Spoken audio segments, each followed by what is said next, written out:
Hi everybody, I'm Ryan. Today we're going to talk about the modern metagame of this past week with decks mostly taken from the Challenge and Super Qualifiers top 32s and from Prelim 4-0s and 3-1s. This is the most competitive parts of Magic Online in my opinion.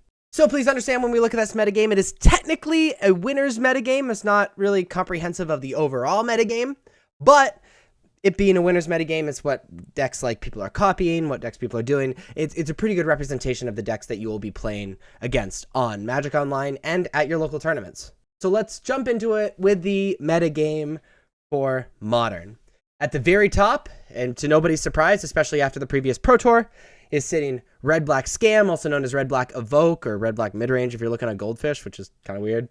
In second is Amulet Titan. And in third is a tie between Crashing Footfalls, also known as Rhinos, and Living End, the two Cascade decks of the format. So let's talk about these decks, starting with Living End. Living End is a deck that cycles a bunch of very big creatures, cycling meaning pay a mana or some amount of cost, discard the card, and draw a card.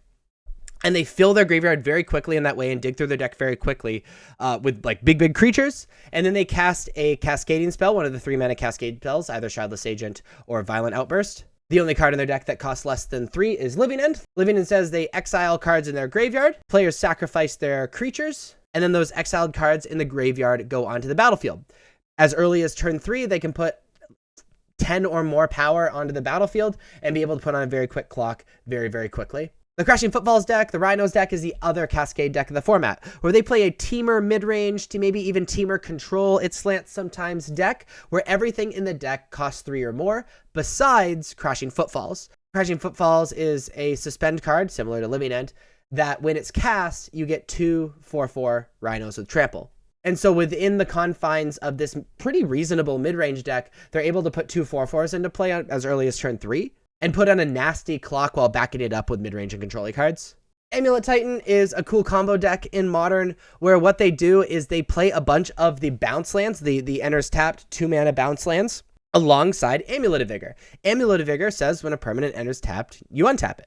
So if they play one of those bounce lands, they can immediately untap it, and it taps for 2 mana. That, alongside cards like Explore and Dryad of Elysian Grove, I think it's called, the thing that you can edit, play two lands every single turn.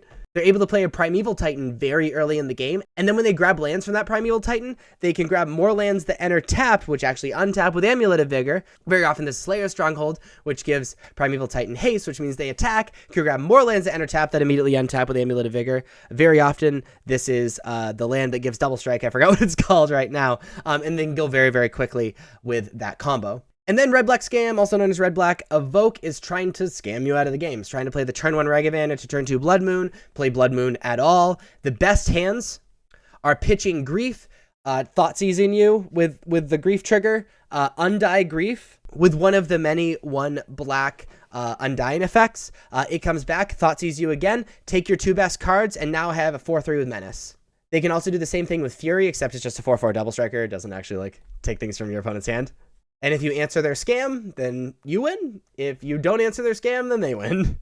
And that's the overall metagame. So let's look at the top 8 metagame. This is the winner of winners metagame. There are 4 premier events on Magic Online this past weekend. So let's see who did well in these events. At the very top, to nobody's surprise, especially it being such a popular deck by over double, is Red-Black Scam. Second is Amulet Titan. And in third is a tie between 4/5 color Omnath, Mono Black Coffers, and Crashing Footfalls. So we've already talked about Scam, Amulet Titan, and Crashing Footfalls. So let's talk about Omnath, and let's talk about Mono Black Coffers, starting with Coffers. Mono Black Coffers is a Mono Black control mid-range deck that makes use of Cabal Coffers, which is kind of like Nykthos, except it adds a black for each swamp you control. So you can get a ton of black mana very quickly. They capitalize on this with things like Shieldred, Orcish Bowmasters, Karn the Great Creator, and then they have a Karn board. And it's effectively like a mono black control midrange deck that can just go hyper big mana. And 4/5 color Omnath, in my opinion, is the premier control deck of the format. It plays a bunch of the Pitch Elementals, very cheap removal spells, has amazing card draw, with now some people are playing up the Beanstalk, but mostly the One Ring, and can run away with the game going huge mana with Omnath and gaining a bunch of life with Omnath, and it's just like a really solid deck. It's one of those decks that just has an incredibly high card quality, and when you play better cards than your opponent, you win a lot of the game. But that is the overall modern metagame. If you like this video and you want to see more videos like this, please be sure to like and subscribe. Check me out on social medias. Links are above me and in the description. Thank you so much for watching. I'll see you next time. Bye-bye.